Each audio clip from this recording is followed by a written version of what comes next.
Welcome, everybody, to the Hounds podcast. In this episode, I'm not going to spoil anything, but you've already seen it as you clicked on the title. We are joined by an awesome guest and definitely a major positive influence on the hound hunting world. But before we get into it and get to the episode with him, we're going to hit our quote and Bible verse of the week.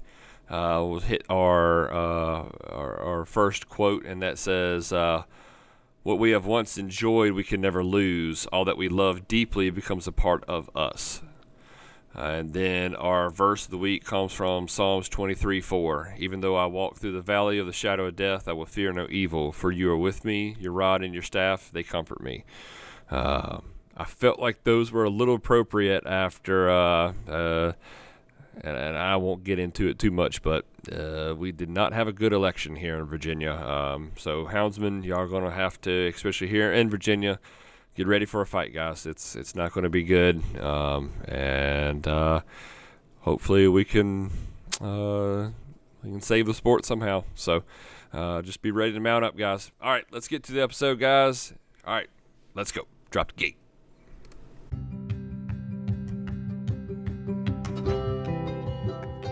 Welcome, everybody, to the Hounds podcast. This is your home for field trialing and deer dog hunting. It'll be stories and discussions on the world of dog hunting. So let's drop the gate, cast your hounds, and get ready for another episode of the Hounds podcast. The Hounds podcast is proud to partner again with Outdoor Dog Supply for the 2025 year. Outdoor Dog Supply is the leader in online garment sales with their world-class trade-in programs. The guys are not just a business, they're houndsmen and women too. They test their products out in the field, put them to the test, get the latest in garment equipment, and they stay locked and loaded and ready with field trial equipment, collars, leashes, and so much more. Visit their website today at outdoordogsupply.com, and we want to thank Outdoor Dog Supply for their support not only for the podcast, but in field trials across the country. When you're looking for your next purchase in equipment, make sure you keep Outdoor Dog Supply in mind. Now, let's get this episode going, guys. Welcome, everybody, to the Hounds podcast. On this episode, we are joined by, well, let's just say if you have been on YouTube and searched any kind of dog hunting videos, you've probably stumbled across it, whether you know it or not. You've probably stumbled across these guys, Mr. Jase Krisle. Make sure I'm saying that name right. Is that exactly how you say it? No, it's actually Krisle. Krisle, okay, gotcha. I should have asked you that before we started recording. Yeah, it ain't no big deal. Nobody can pronounce that name. I understand. So, Jase is part of the crew that runs and I'm gonna say the whole name. It's the TKB Them Krisle Boys YouTube channel. If you haven't gone on there and found them yet, go on YouTube, guys, and find these guys. They put down some amazing deer hunting with dogs footage. They really do a good job, and we'll get more into that. Before we get too carried away, why don't you introduce yourself, man? You know who you are, where you're from, and you know how long have you been running dogs? Yeah, man, I appreciate that. My name is Jase Krisle. I'm originally from South Carolina, and been running dogs my whole life. Okay. As long as I can remember. I got you. So was that something that was passed down in the family then? Yeah. My dad got pretty big into it about the time he was like 15. And yeah, man, I mean, first time at the hunting club for me, I was in diapers. Right. I ain't missed many Saturdays since. You just kind of born into it. Absolutely. I hear that. So, needless to say, your dad was definitely the influence on you continuing that and keeping on going with that heritage. Absolutely. Yeah, hands down. Awesome. And it's I think I have this kind of in the notes later, but it is a family affair for y'all. This is something that y'all do as a family. I think it's 2 brothers. Is that right? Yes. So I'm the oldest, and then Jacob and Lane. So there's 3 of us. And then we got a little sister too, Megan, the baby girl. I gotcha. And, and then of course Dad. Right. Yeah. Is she coming up too? Is going to be a hounds woman? She don't really get into the dog hunting too much. Gotcha. She's pretty slick with a rifle though. I'll tell you that. Yeah. she can frame them pretty good with a 30. She got them killer instincts just born into it. Yeah, she does. She got it naturally for sure. That's awesome. I love it. I love it. So, well, like you said, man, y'all down in South Carolina, so y'all season started, what, a month ago? Is that about right? Well, the South Carolina season starts August 15th. You can shoot Okay. bucks. It's bucks Gotcha. only to about September 15th, and then it opens up Thank everything. God. But yeah, it's a long season. That's awesome. That's awesome. Yeah. We're not quite as fortunate up here in Virginia. We get some we get about 6 or 7 weeks, and that's about all we get. Right. Yeah. It's tough, man. It's tough. But Yeah. how's your season been going so far? It's been pretty good. We've done pretty well this season for sure. Awesome. Awesome. It's just now starting to get a little cooler weather.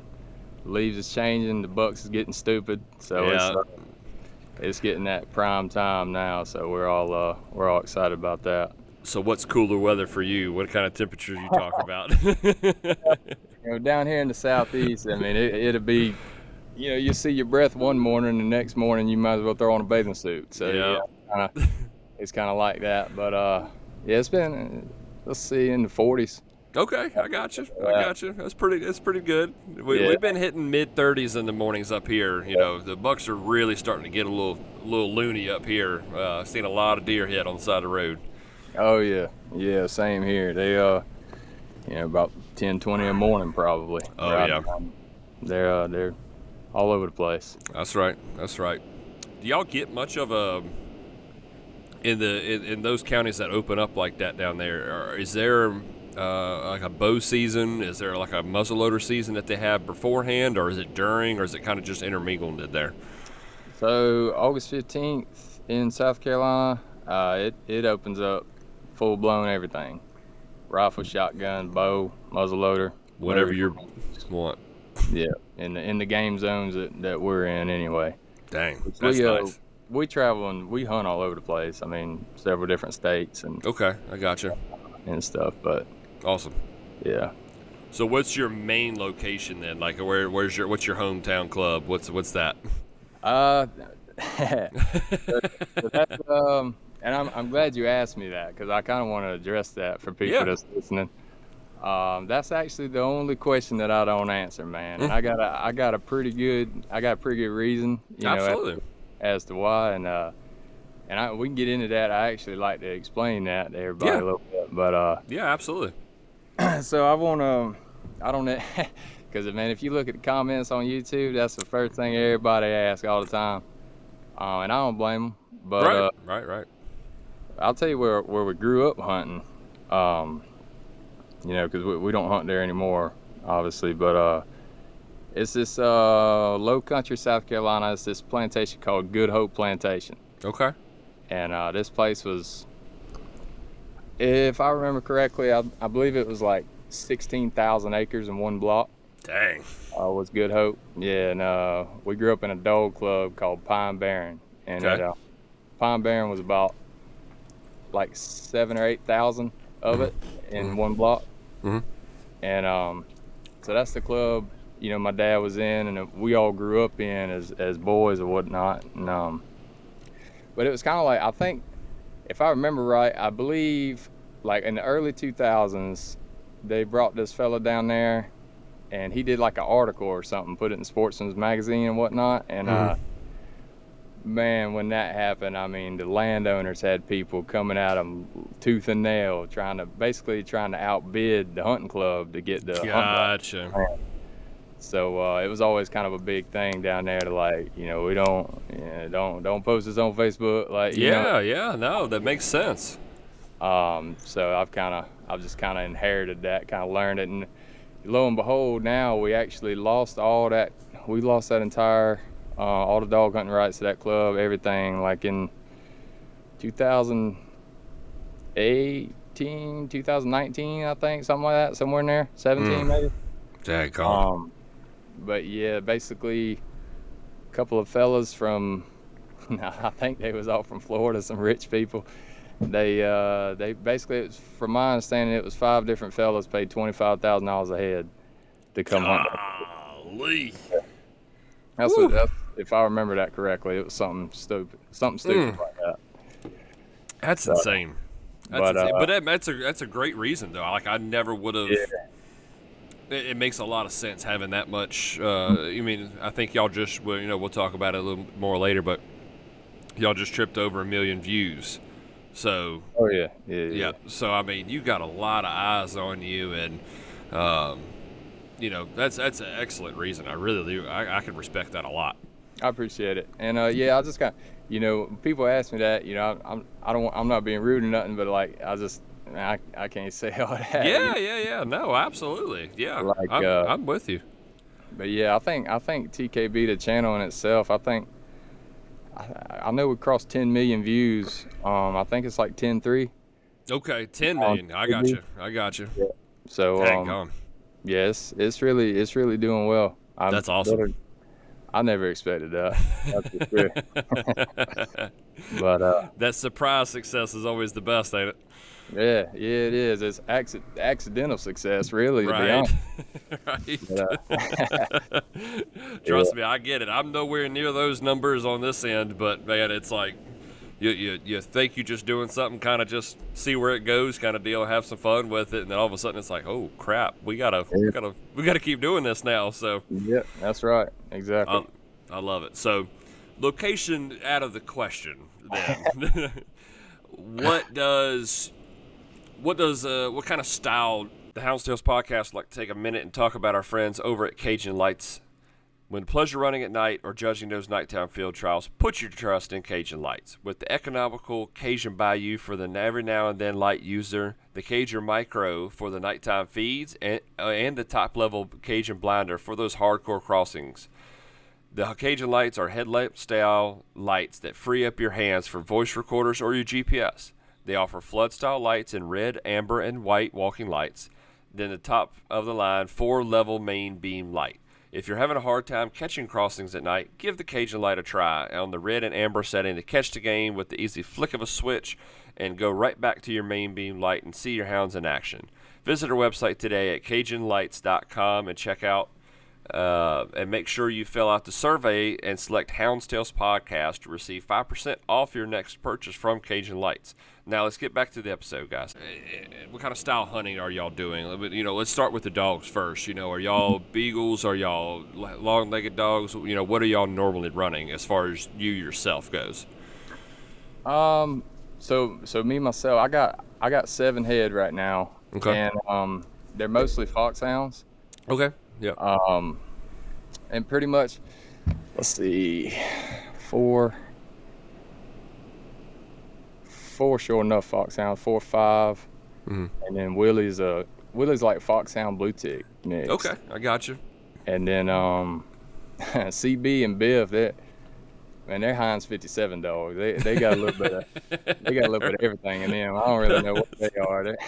Right. They just deer dogs, pretty much. Hey, that's usually the best ones too, ain't it? Yeah, they're little puppies, but man, they're coming around. They're starting to figure it out. So I got you. But Yeah. yeah, most of the folks we hunt with, pretty much is a lot of foxhounds. Okay. Occasional big blue ticks, red ticks sometimes, and Right. I wasn't really sure with being, in the southern region, being down that direction. I didn't know if y'all really ran beagles a lot down there or small-legged dogs. I figured it had to be kind of long-legged dogs for those, swampier / bigger blocks that y'all are probably running a lot of. yeah, for the most part. Now, granted, we do hunt with some folks that run beagles and stuff like that too. And I used to have beagles and stuff, but I ain't gonna lie, I got a hold of some of these foxhounds, man, and It changed your life, didn't it? yeah, I like that yow, yeah. Right. Yeah, I like that. So, You but, got any kind of any idea what they're off of kind of deal? What they go back to kind of stuff, or?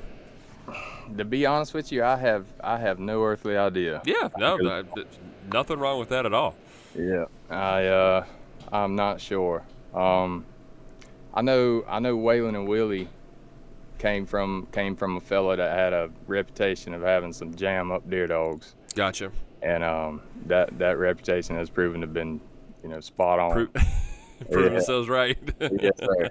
Yeah, but as far as like the lineage or whatever for like the other ones, nah, Yeah. I couldn't tell you. I'm not real sure. I got you. I know a lot of the guys that listen to this, particularly they're big on them papers and knowing what they're off of kind of deal. But Yeah. I grew up kind of like you're talking. I grew up with the who knows what the heck they're off of. As far as if you could write papers down, actually track them back kind of deal.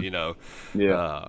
I sat down with my dad one day and talking about some of his dogs. He goes, "Oh yeah, they're off of this dog that he owned and this dog that he owned, and it wasn't Roscoe's Billy Bob. It wasn't that like that. It was this dog. It was a male dog that he owned back in the day. That kind of stuff. And used to be Mr. Cheatham stock. That kind of stuff. But man, they make for great dogs. I swear they do. Deer dogs, at least. Yeah. Yeah, ain't nothing wrong with that. So I guess with kind of being out everywhere, well, not everywhere, but going to a lot of different directions deer dog hunting. Let's kind of stick with wherever your home club is, where you're normally at. Yeah. Are y'all ran on like a hunt master style, or are y'all ran on like a whoever calls it out first kind of deal? How does a normal day of deer dogging go for y'all? Yeah, so it's definitely a hunt master style. Gotcha. That's one thing we really strive for and really appreciate. It's about as organized as it gets. Right. We got a solid time to meet up, and we got we got different blocks that we rotate, and several or different tracks we rotate, should I say, and then several different blocks that we'll hunt, Gotcha. on these tracks. And basically imagine we usually hunt about a 400 or 500 acre block. Right. And surrounded by probably, on a good day, probably 30-35 fellas standards. That's good. That's really good. And then about 10 to 15 dog men. Okay. Yep. That's what I was kind of curious, how many dog guys y'all had. Yeah. So, basically, I mean, all the, you got the tags on the trees. Everybody draws stands. And okay. And so we all got little radios. So we're real big into like coordinating and absolutely. Minutes. Hands down, you got to know where the next man is before you pull that trigger. You know what I'm saying? So 100%. Yeah. 100%. I think it was one of your more recent videos. I noticed that was one of the things I really picked up on that I think it was you personally did, that you were walking the dogs and were in a thicket and was coming up, and the deer was, you were able to shoot towards it, but you knew where you were and knew that the guys were over the next ridge, and you made a mention of it that, hey, it wasn't a safe shot. I knew where I was, and I knew these guys were on the next road, and very well could have ended badly, but you did what you were supposed to do. And I was like, man, that's what people need to see, is those kind of reactions and understanding of how houndsmen hunt like that. Everybody knows where they're at. We make those educated decisions. Yeah, and make them at a incredibly fast, rate. You know what I'm saying? Right. And that's and thank you for saying that. That's one thing we really strive to kind of emphasize a lot on TKB is, because safety's the most important thing to keep in mind with stuff like that. So the clubs we hunt with, the folks we hunt with, they feel the same way about that. So we enjoy hunting with them. Yeah, absolutely. But you was kind of talking about the style, so I kind of finished telling you about that. Yeah, absolutely.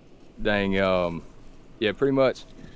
So we're actually kind of different than most dog hunters, from what I've come to realize. I didn't really realize how rare like actually hiking the woods is. You know what I'm saying? Like, like I was talking about pine barren earlier. That was all wide open pines, man. Like legit pine barrens. You know what I'm saying? With the ferns, the knee-high ferns, and you had a pond. You had a little pond covered down in there. Yeah. A little bottom, And it's like, well, any, mini, money, mo, that's where the deer's at, pretty much. You know what I'm saying? Right. um, but yeah, so we've grown. I mean, we've just always, and it's not like the dogs need us to hike them in there. And you know, I can cast mine too. I can back right on up, cast them. They'll go in there, hunt, and do their thing. You know, but I like getting in there playing chess with them, man. Yep. You know what I'm saying? Like, agreed, 100%. Yeah, that's one thing. Like, I'm surprised like more people don't do that. It's like, man, y'all don't know what y'all missing. I feel like 100%, 100%. And that was another thing when I started watching y'all's videos. That was the one thing that really caught my eye. I was like, dude, these guys are walking their dogs like they're supposed. Well, like they're supposed to. You know what I mean? Like, that's how I was raised up like that. You know, I was raised up was you get in there, you hike them, you kind of have a command while you're hiking the dogs that keep them in control. You know, I've noticed that, you know, if yours pull off, it seems like you can hit them with that hike a couple times and they come kind of pull back to you like, hey, all right, I don't need to be going that way. I need to come back this way. And like you said, you get to really watch them and work the dogs as well. Mm-hmm.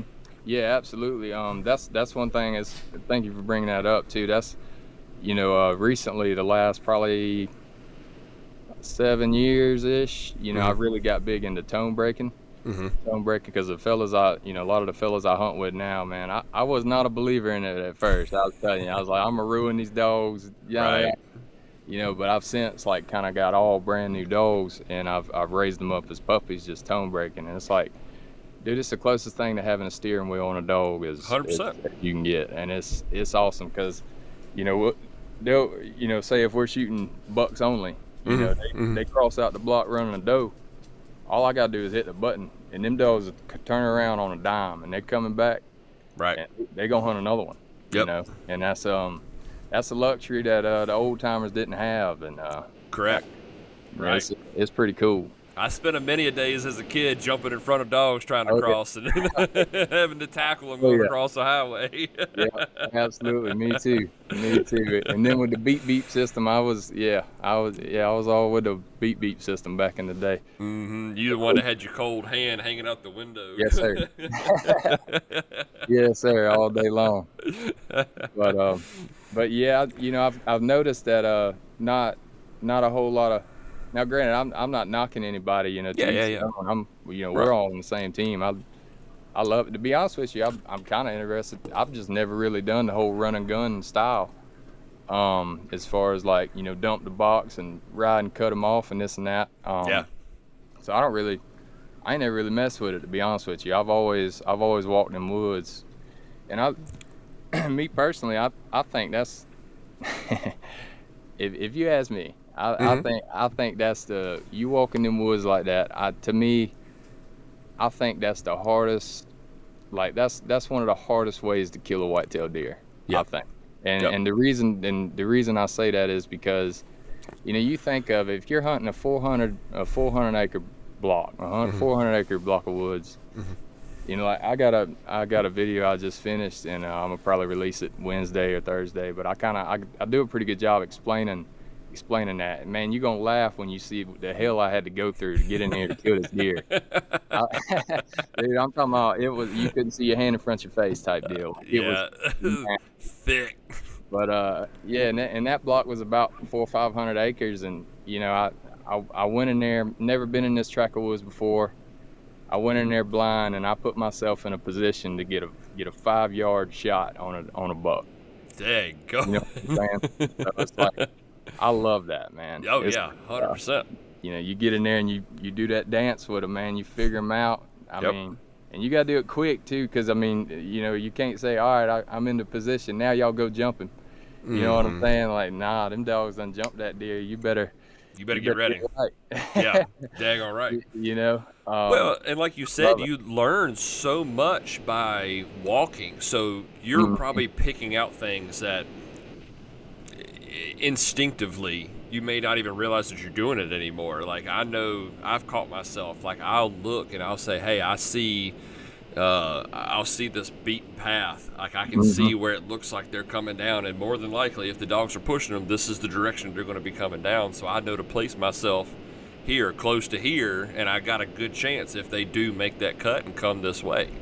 And you're probably seeing that a lot as well. Absolutely. Yeah. Oh, yeah. That's the whole time. And that's the cool thing about it is, you do all the same things as you would if you was like bow hunting or steel hunting or, anything like that. You just got to do it a lot faster. Yes. Your scouting process and everything, you just got to be quick. You know? Yeah. The whole time I'm moving through the woods, I'm looking for trails, like you say, beat down paths. And a lot of times if you follow that beat down path, it leads you to another beat down path where they intersect and stuff like that. Yep. That's usually a good spot. Ditches, changes in the terrain, like the woods. If it goes to pines to a branch, or small pines to big pines, stuff like that, like any kind of change in the terrain, man, them deer, they love to run down the edges of them change in the woods. Yep, 100%. Yep, 100%. All right, y'all, we're going to take a quick second and pause this episode, talk about our partners over at Elite Nutrition. Our hounds, guys, they're athletes. They give us their all each and every time they're cast. Elite Nutrition offers all natural products to give your dogs the natural benefits that they deserve. From the canine remove and all natural wormer to the ElectroBoost paste for electrolyte replenishment, body fluid balance, and blood flow improvement. They also have products like Active Dog Powder for recovery and joint and muscle support, Essential Dog Powder for daily vitamins and minerals, probiotics, prebiotics, and enzymes, the Canine Lactate Powder for nursing dogs to help with milk supply. There are tons of other products to check out at CajunLights.com, and then click on the Elite Nutrition section to explore. When you get to checkout, and only at CajunLights.com, use the code HTElite10 to receive 10% off your Elite Nutrition products. Again, that's HT Hounds Tails Elite 10. So HT10 Elite 10 in the discount code section to receive 10% off of all your Elite Nutrition products only via CajunLights.com. I've been using their products, guys, for several months now. Cannot be happy with the results. That's pretty much all I run my dogs off of. So thank you, Elite Nutrition, for joining up with the Hounds Tales podcast and taking a step forward into this field trial world. Now let's get back to the results. Well, and one thing I've noticed, and I'm sure, especially if you talk about these thick areas too, you've probably picked up on it as well, is I'll get, like, if I'm, when I cast mine and they get out and they're going and I'm way out of the chase, obviously I'm going to keep looking on my GPS or helping, but I'm trying to let these other guys on the outside listen by ear and do it the old school way. But what I do on my way back to the truck is I'm finding these beat down paths, and I'll walk these beat down paths and I'll find what they lead to, and I've stumbled upon bedding areas all the time, and I'm like, all right, well, I know maybe next weekend I'm coming back right here and we're going to cast to this direction. This is where we're going to get these guys up at. Yep. Yeah, I mean, there's all kinds of things you can learn walking dogs, but I'm 150% with you on that. It's so enjoyable, not only learning the land, learning the deer, how they're moving, but you're also watching your dogs. You're getting to really watch those dogs work, and you got guys that I feel like a lot of times they're kind of guessing, okay, yeah, that dog is probably the one that jumped it, but you may get in there and get to watch them and actually see that, hey, it was actually this dog over here that was doing the work, and that dog just kind of nabbed it from him, and he got the recognition. yeah, man, it is. I agree. That's cool to see. There's been numerous times, and I've got it on camera a couple of times. Matter of fact, I got it on camera, not this video I'm dropping this week, but next week's video. Man, that Willie dog I got, that is a tough dude, bro. I'm telling you right now, like, that dog, you'll see him, he'll be, all of a sudden he'll throw that nose up in the air, and man, it's business. When the nose goes up, it's on. Yes, sir. Absolutely. He's a tough dude, man. But yeah, it's neat being in there, being in the woods with him and watching him work, for sure. I love it. You see a lot of things, like you say, and you learn a lot of things. It definitely brings out the woodsman in you, for sure. Yeah, absolutely. And like you said, there's no right or wrong way, and I'll never knock another person for how they're doing it. But Absolutely. you know, I get people to give me grief all the time. They're like, man, those dogs got legs for a reason. They can walk themselves in there. But man, I'm like, but you miss out on so much, man. You just miss out on so much. But no, like I said, that was one of the things when I started really watching y'all's videos. I was like, man, these guys are in there. You're really seeing it. And I tell y'all what, y'all boys put some shots on some deers too. Yeah, I appreciate that. Yeah. That's growing up down there in that, you know, hunting that pine barren, man, that, you know, down there, probably about 80% of a dog man's shots was jump shots. You know, just because it's a bird plantation, you know, it's a quail plantation. So it's just the way those woods was laid out. Yeah, you know, it was jump shots. You know, you walk all day long beating them bushes, and you know, people watching, you know, if they know anything about a jump shot, you better be on your P's and Q's. You know what I'm saying? And they'll scare the snot out of you too.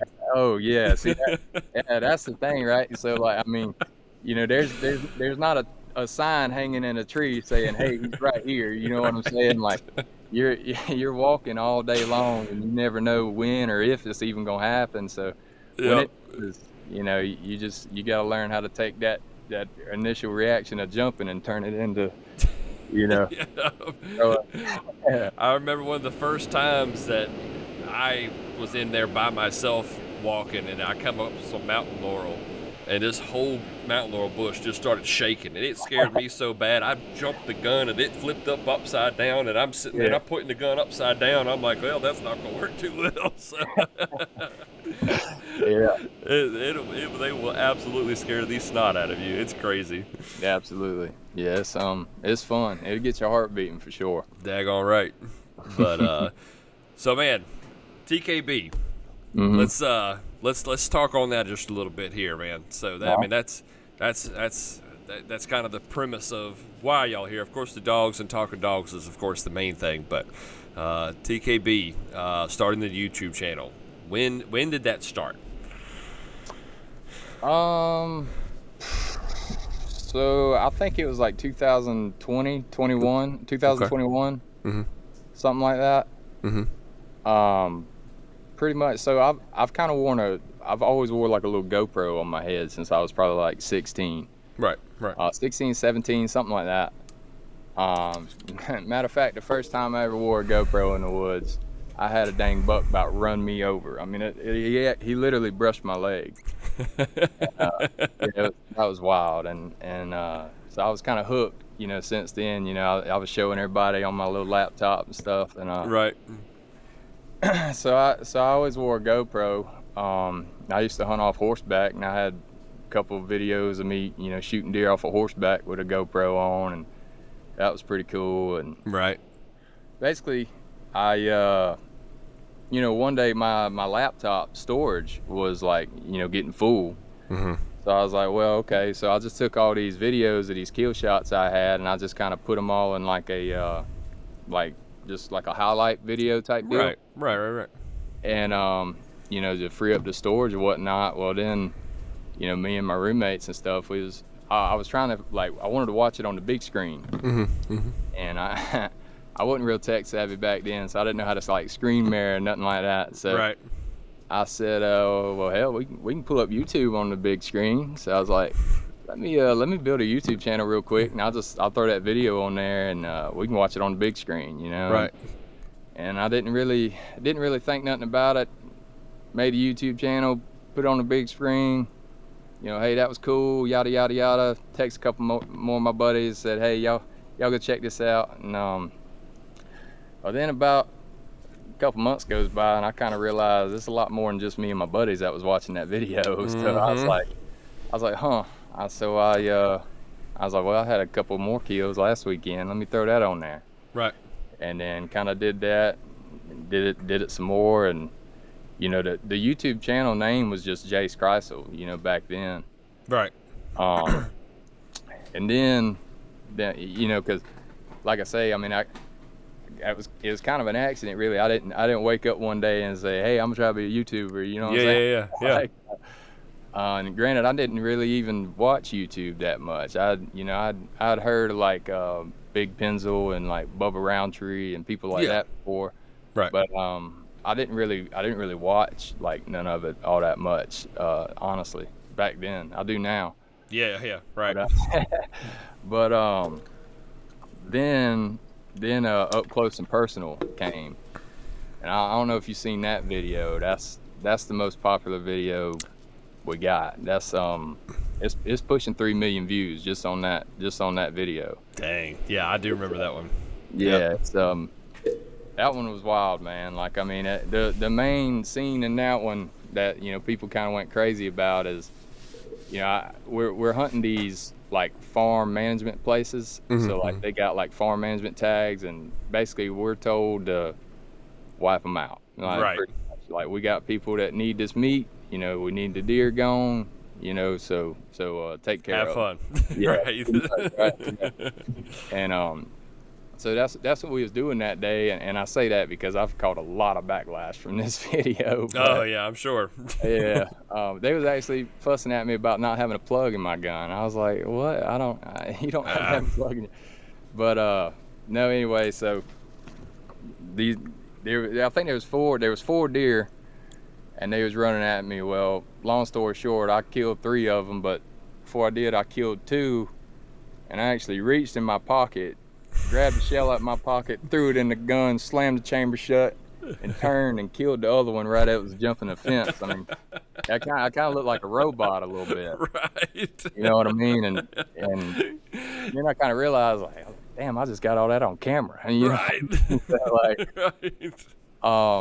But yeah, needless to say, that video went up there, and I think it had like 2,000 views on it. And then like I woke up the next morning and it had like 200,000 or something stupid, like something that. crazy. It just went up like that, and it just kind of took off. And then next thing I know, I was getting emails from like YouTube itself, talking about joining the partnership program, yada yada yada. And I was like, well, daggum, this would be something we need to look into a little bit. You know what I mean? Yeah, absolutely. So at first it was just all about some cool kill shots, this and that. This dude can shoot shotgun pretty good, whatever. Right. And then I think I had about 7,000-8,000 subscribers, and then I decided I was going to take it real serious. And I was like, well, I don't just want this to be about me. So I was like, I want this to be a family thing, a family affair. So and I was like, well, what am I going to call it?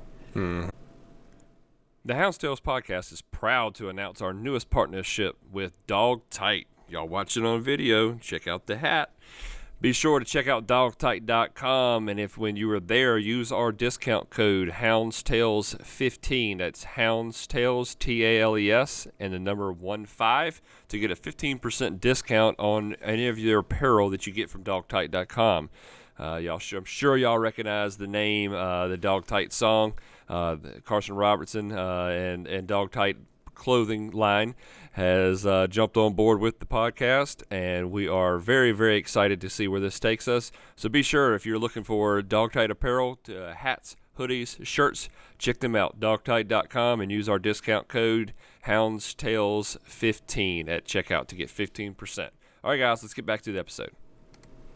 So I threw some names around, Leadhead, or just right and stuff like that, and it hit me. I was like, well, what do they always call us? We kind of had me and my brothers, we've always had like a reputation of being woodsmen, right. Especially at like the hunting clubs we've hunted at in the past, and yeah.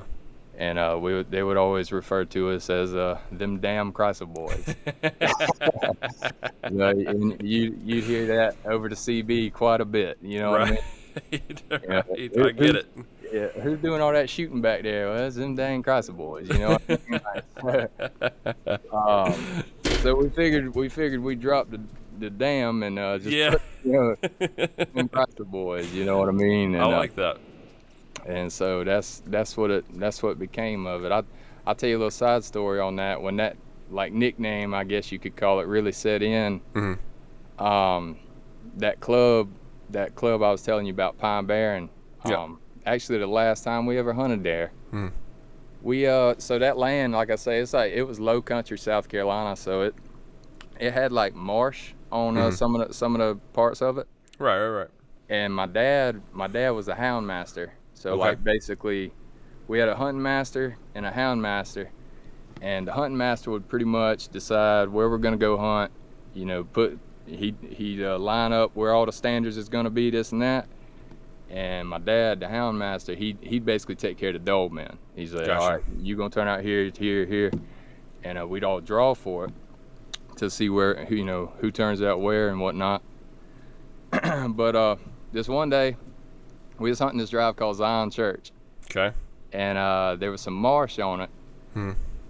And something about, they was all fussing about high tide, and nobody really wanted to go to that marsh. It's thick, it's rough, and it was. I mean, it's nasty, man. Yeah. That pluff mud and that marsh ain't no joke. You know what I'm saying? Right. But needless to say, somebody needed to go there. So Dad looks at me. He says, "Jase, you take you and your brothers. Y'all go to that marsh." And I said, "Yes, sir." So, man, long story short, we come off that highway, went into that marsh, and Bubba, we meant business. We walked up in that marsh in 10 minutes. We had 3 bucks on the ground. Nice now. Yes, sir. Yeah, I mean, we went in there and we hammered them. Man, them tough spots are usually the hot spots, man. Yeah, and we was the only ones to kill deer on that drive too. No kidding. And it was in the spot that nobody wanted to go, and man, they was all talking about them Krisle boys and dang Krisle boys. But yeah, anyway, that's how the name come about. I love for that YouTube channel. Yeah, that's awesome. That's a heck of a story behind that, you know. Yeah. It's I wasn't sure if that was like you said, that if it was the name from the get-go or if it got changed, but no, that's really awesome. So I guess that one video you were speaking on was probably the one that kind of set the tone, kind of took it off and made that spark go from, all right, we're getting a couple thousand, we're doing pretty good, to holy crap, YouTube just emailed me, you know, kind of deal. Yeah, absolutely. Yeah, it definitely opened my eyes up a little bit. Like I say, I never really thought much about it. You know, I was just like, you know, let me throw a couple cool kill shots up here, something I can go back and watch. Because, I mean, to be honest with you, man, I watch them. I watch these videos. I mean, 100%. I make them, you know, but I watch them all the time too, you know. Like, I like reliving it, you know. Yeah, 100%.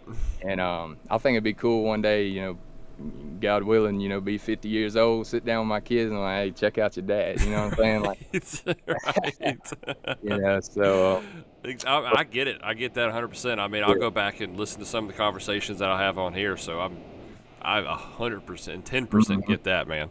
Yeah, it's cool. I mean, and you know, when you work, you know, like, we can get into this too a little bit if you want. You know, the thing about, you know, TKB, you know, I've never worked so hard on something in my life. Like, I really hadn't. Like, I hadn't been, I never really was tech savvy. I didn't grow up playing video games or being on a computer, like nothing like that. Right. I was always in the woods, you know? Right. So, but yeah, having to learn, man, I put thousands of hours into computer work and learning how to edit, you know, kind of, you know, I've went as far as digging into the psychology behind what people like to see. You know what I'm saying? And like, how can I incorporate that into hunting?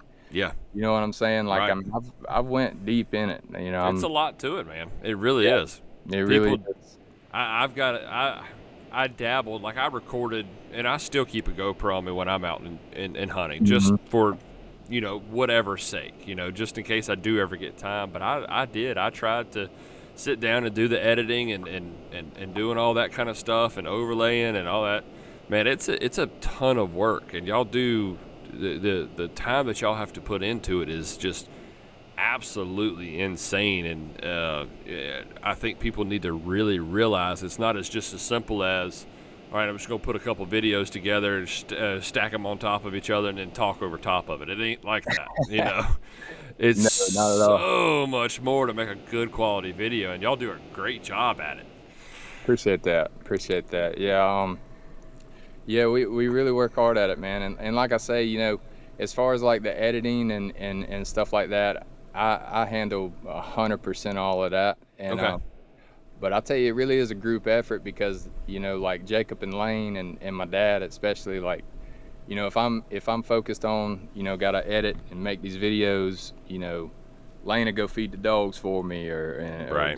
Jacob will throw my clothes in the wash, you know, like Yeah, stuff help like out. that. They'll help out with, and Dad will charge the collars, you know, for the next hunt we're going on, like, you know, stuff like that. So they kind of take care of pretty much everything else around me, so I can like Yeah, zone in and focus.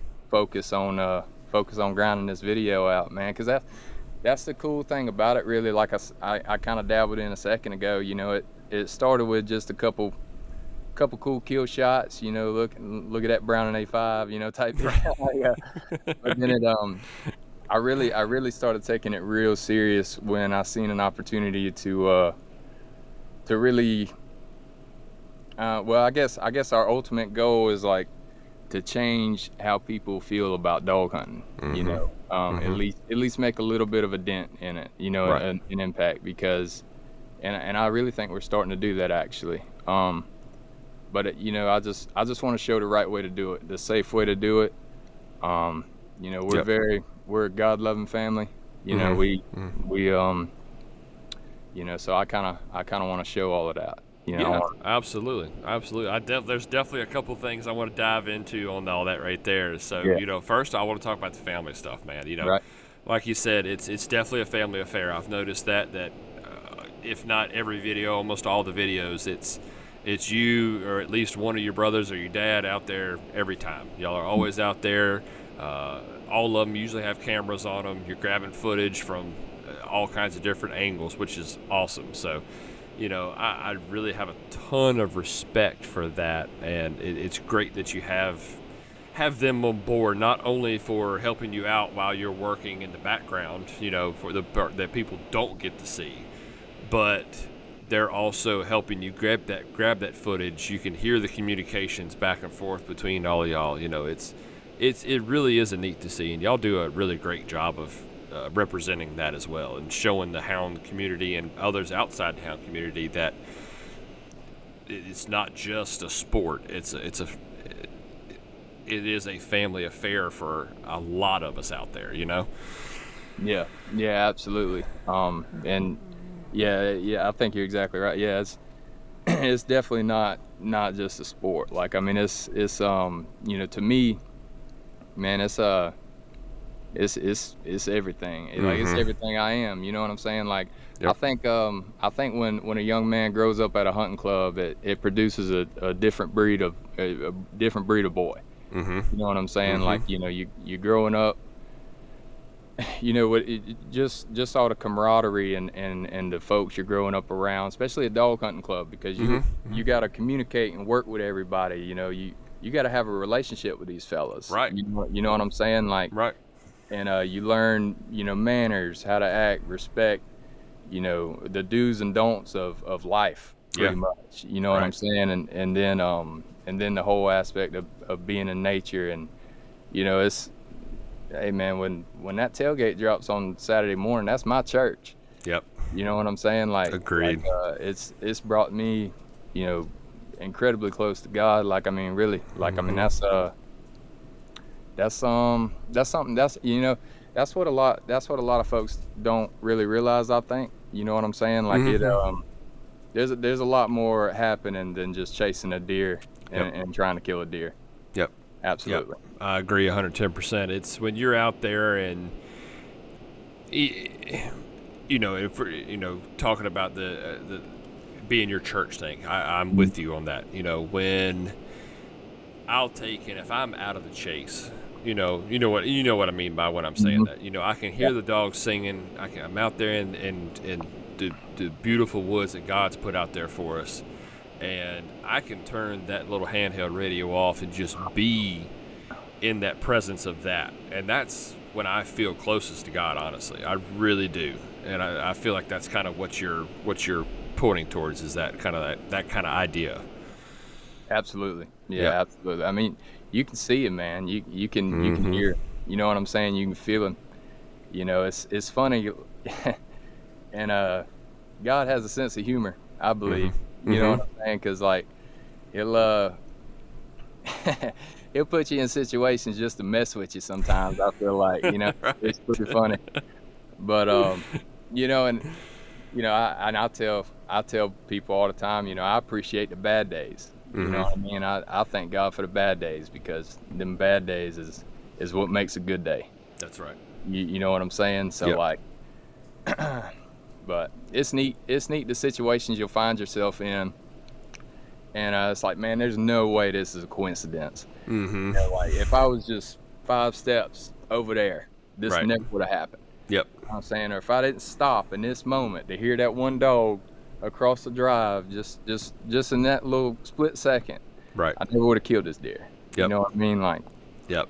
stuff like that. That's And it's funny, in such an action-packed style hunting that we do, it's those moments where you slow down and realize, like, man, there's so much more to this. So much more.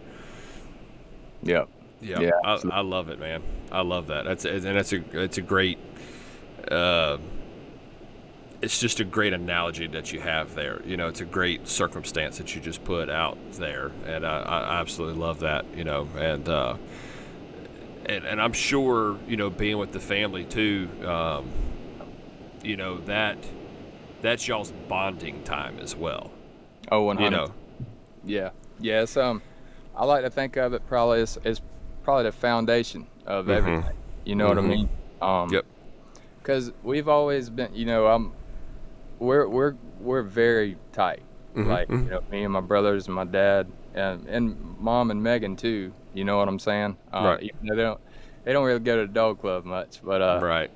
we're all very, very tight, and Right. that's something I'm very thankful for. Yeah, absolutely. Which, I mean, I'll speak for me personally, and I don't know how it is for y'all, but me and my dad, we're very active people. We're on the run. We're doing stuff all the time. He's got his stuff. He's got cows and work, and I've got work, and I've got field trial dogs and the podcast and my own family. So we're running and running and running and running and running. But when middle of November hits and dog season starts, that's from sun up to sundown. We're within shot of each other. We're within earshot. We're within radio CB shot of each other. And that's our time to slow down. I mean, we'll take some times and we'll just sit there and we'll just be around each other, just talking. You don't really necessarily mean to. That's not like the goal that you're going out there to do, but it just kind of happens, you know. And that's our time where nothing else in the real world matters. It's all the dogs. It's all family. It's all just being around and being in the moment. And I think that's the special times that I carry with me as far as what it means to me as with family and stuff like that. Yeah, absolutely. I can 100% relate to that. The Hounds podcast is happy to announce our newest partnership with Low 10 Outfitters. If your kennel is looking for new apparel to rock to the next field trial or the upcoming hunting season, look no further than Low 10 Outfitters. They offer shirts, hats, hoodies, coats, and other accessories with custom logos for your kennel or your hound's name to go on. With top quality merchandise and long-lasting quality, you can't go wrong with Low 10 Outfitters. Now we are offering Hounds podcast apparel on their website at low10outfitters.com. Be on the lookout, guys. It's there. Go purchase it. We're live, guys. Go in, go purchase it. low10outfitters.com. Click on the Houndstails section for your Houndstails apparel and the Houndstails Pin Series apparel. So thank you so much for Low 10 Outfitters for teaming up with the Houndstails podcast. Now, let's get you back to the rest of your episode. All right, guys, that's going to wrap it up for this episode. We're going to split this one in half, guys. We recorded for about an hour and a half, and I like taking those episodes and kind of doing them into two, so keep y'all coming back for next week. So y'all be sure, if you really enjoyed this episode, don't forget to give us a like and follow on your favorite listening platforms, and then check us out on Facebook and YouTube as well. And TikTok, all that kind of good stuff, guys. All the social medias. Check us out, Hounds Tales. And return next week for the ending of this episode. Some really good stuff still coming left in this episode, guys. I'm very happy with this. And thanks again, Jase, for coming on, buddy. We will catch y'all next week.